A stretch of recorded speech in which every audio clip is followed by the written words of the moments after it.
નહીં નહીં કહું દવાખાના લોકો તો ગરીબ માણસને ભાઈ તો બાદમાં જાવ ધંધો કરવા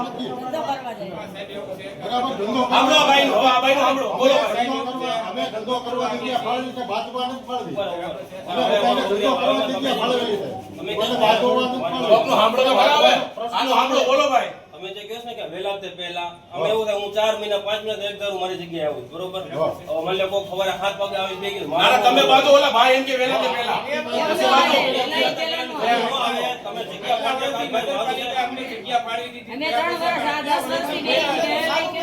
જગ્યાની આવતી કોઈ હિનાવત છે અમારા વેપારી વધતા જાય જગ્યા તો કોઈ બસો બગાડી જતા હતા બસો બગાડતા ઘરના 200-300 બગાડી જતા અમે કોઈ દી એટલે કોઈ દી એમ રવિવારી છોડી નહીં તો અત્યારે જગ્યા માંથી ન છોડાય એમ કહું છું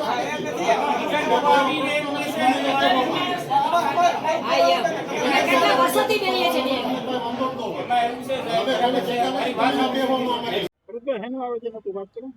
હવે આ જે ગુજરી બજારનો લગભગ છેલ્લા 2 મહિનાથી પ્રશ્ન હતો અને 2 મહિના પહેલા એટલે કે 29/12/2025 રોજ આપણે લોકો નગરપાલિકાને મળવા આવ્યા હતા ત્યારે આપણે ચીફ સાહેબને મળ્યા હતા અને જોડે પ્રમુખ સાહેબે બેઠા હતા એને થોડી માહિતી હતી પણ આમાં નગરપાલિકાના ચીફ સાહેબનો કોઈ રોલ નથી હોતો કેમ કે ગવર્મેન્ટ સર્વન્ટ હોય છે ત્યારબાદ નગરપાલિકાના પ્રમુખ અને એના ચૂંટાયેલા સદસ્યોને સત્તા હોય છે કે એની કમિટી બોલાવી અને બહુમતીથી પસાર કરી અને નગરપાલિકાનો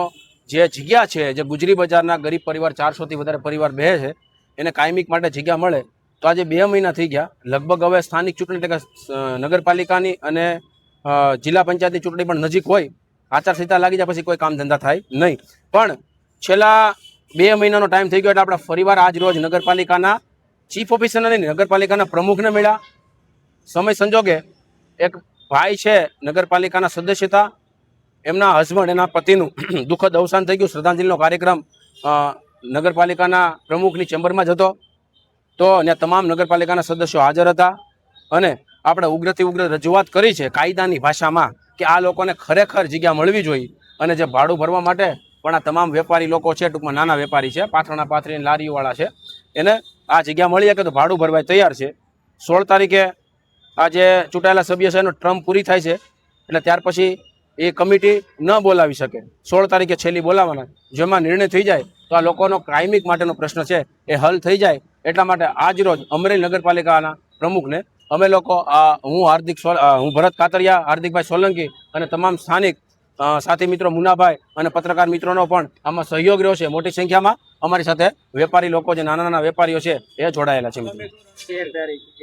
આગામી રણનીતિમાં એવું છે કે 16 તારીખે પૂરું થાય આજ 5 તારીખ તો થઈ ગઈ છે એટલે 13 તારીખે ફરીવાર આ જ કામની ઉઘરાણી કરવા માટે આપણે પરિપત્ર એણે જે કંઈ નક્કી કર્યો છે ઠરાવ કઈ રીતનો કરે છે એ લેવા માટે આપણે 13/3/2026 રોજ ફરીવાર નગરપાલિકાએ 10:30 કલાકે આયા મળશું મિત્રો.